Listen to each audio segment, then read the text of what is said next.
Our last paper is by Professor Robert Conquest. He's a professor of politics at Brandeis University, and he specializes in comparative politics, including agrarian insurgencies and state-inflicted disaster in agrarian societies.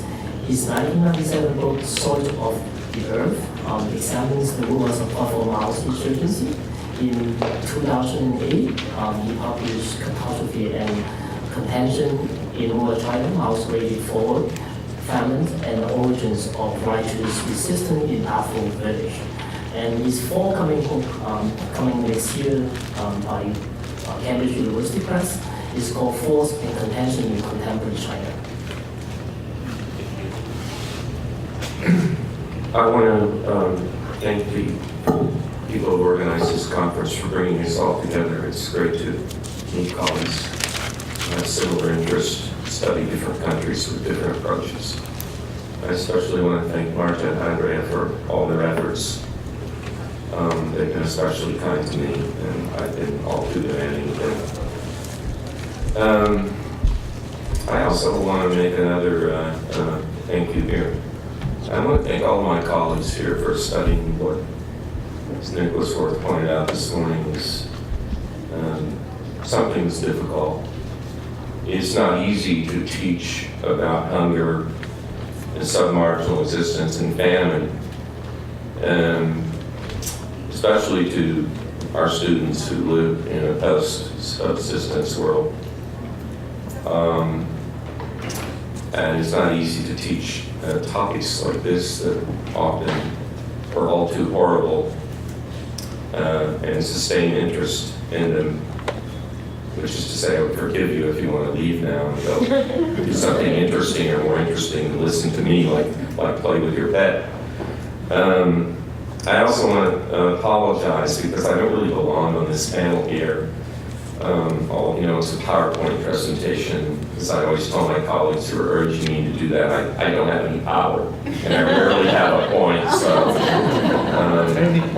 bear with me. So I'm going to talk a little about the return of the Great Leap Famine today in peasant memory in real China. And I'm not going to give the paper in any detail. Kimberly has assured me she's going to do that. I'm only going to cover some ground that has to do with some interest of mine, one of which brought me here, has to do with comparative interest, and then what I'm up to now in my research, and then how the paper I brought to your conference fits into that. So let me begin with something about the Ukraine, which I know very little about, but I'm very curious, and even more so after meeting all of our good friends and experts here who deal with the Ukraine. So this past January, I read in the Globe and Mail that the recent protests in the Ukraine, though framed by outside observers as reflecting competing economic interests, geopolitical intrigue, and Russian-speaking Eastern versus Ukrainian-speaking Western Ukraine, actually are fueled in a significant way by memories of the 1932-33 famine, when Soviet cadres sentenced farmers to famine and death by forcibly appropriating their grain, even in the face of resistance. And then I also ran across something by Sana Zabushko, who declared that corruption in the Ukrainian state today is entrenched and is a direct consequence of the 1933 famine, when the most ruthless people prospered. And this writer went on to argue that today's third-generation leaders are not capable of transitioning to a different state-centered mentality of management and rule, because they're still stuck in the modality of corruption and plunder that developed in this system in its vicious, most ruthless formative moment. I have no idea if that is true of the Ukraine, but I'm increasingly convinced that it's something we have to take serious in studying China. So I'd like to talk now about China for a moment. We have to remember that the most ruthless people in China are the ones who benefited from and survived the famine of the Great Leap Forward. And one of the most ruthless people in China at the time, who was a ruthless killer before the revolution, during the revolution, and those of you know about him, and then after the revolution, was Deng Xiaoping, who of course became Time Magazine's Man of the Year. Deng Xiaoping and his regime represented a violent metamorphosis from the version of rule that Mao had crafted, and one that internally, if you talk with people in the countryside, certainly better, gave people a chance to have at least a shot at subsistence, but still had its violence and its cruelties. And many of those were carried over from old habits of rule. Many of these habits of rule, which I'm not going to go into in any detail here, are still in place in the Chinese countryside. Because essentially China's countryside has seen no significant deep political reform. So in China's unreformed authoritarian political context, the old habits of rule sometimes drum up agonizing memories of the Great Leap episode. In the deep countryside, the institutionalized propensity to dominate increasingly has given rise to contentious encounters with power holders. And so rural people have drawn on memories of the past, including the Great Leap famine, to defend themselves against the possibility of another round of suffering and loss. So the work I'm doing now is about these memories, about how they've informed resistance in a North China border area with a population of about the size of France. Population and territory actually about the size of France. And so what I'm studying here is how the catastrophic Maoist past has infused the present, and how memories of this past have been pricked by corrupt, force-addicted local party leaders who were, in some cases, implicated in the Great Leap Forward and its famine, and about how rural people, in turn, have resisted these leaders in the reform period. I'd like to move on now and talk for a moment about memory.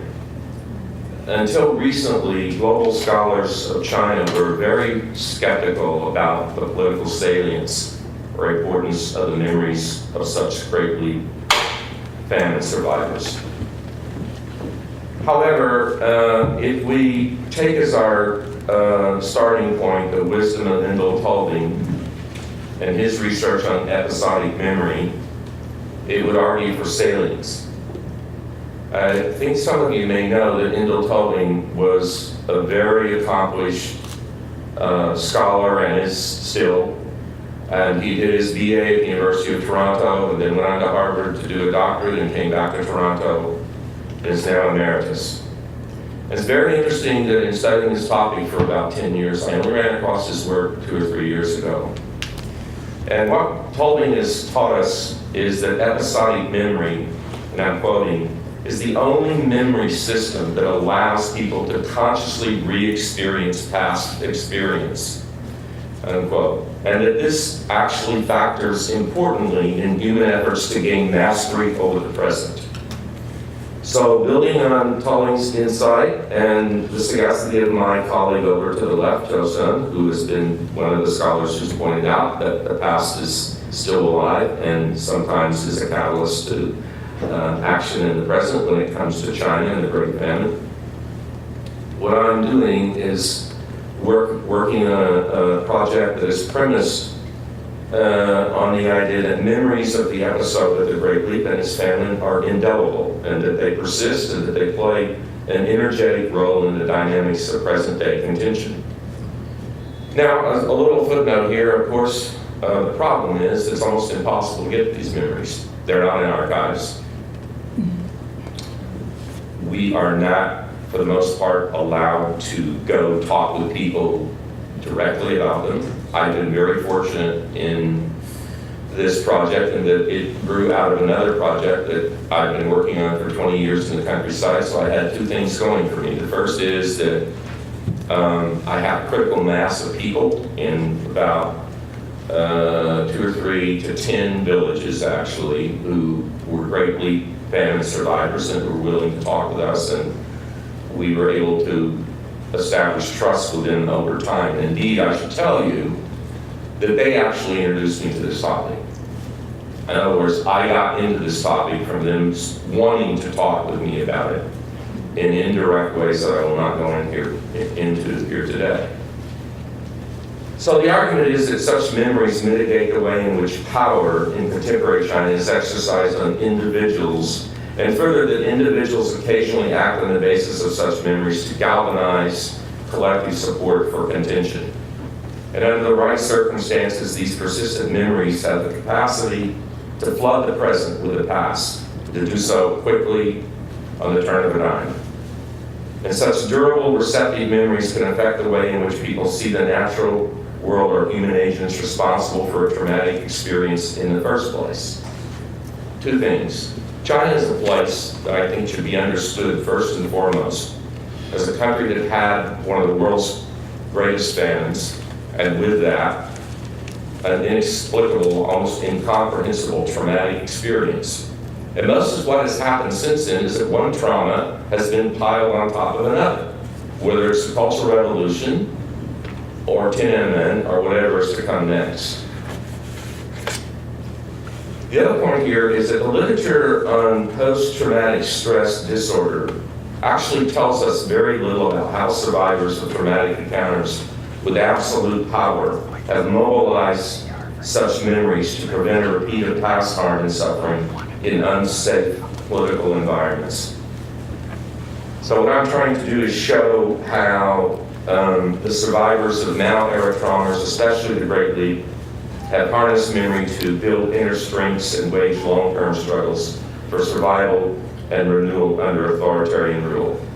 You have to keep in mind that in authoritarian China, and especially in the rural villages that were damaged by the Great Leap and traumatized by the Great Leap, people cannot find psychic relief from safely positioned apolitical priests, grief counselors, professional therapists, nor can they easily escape the places in which party-based networks that were implicated in the Great Leap and the Famine still operate.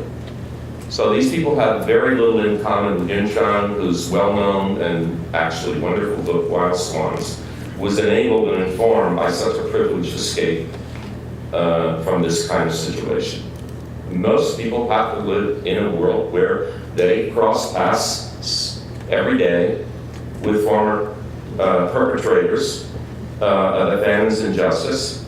And in this situation, especially in an unreformed authoritarian state, memories of the Leap's trauma remain very powerful. I was not going to include this in my talk, but this jogged something in my memory that I want to tell you about.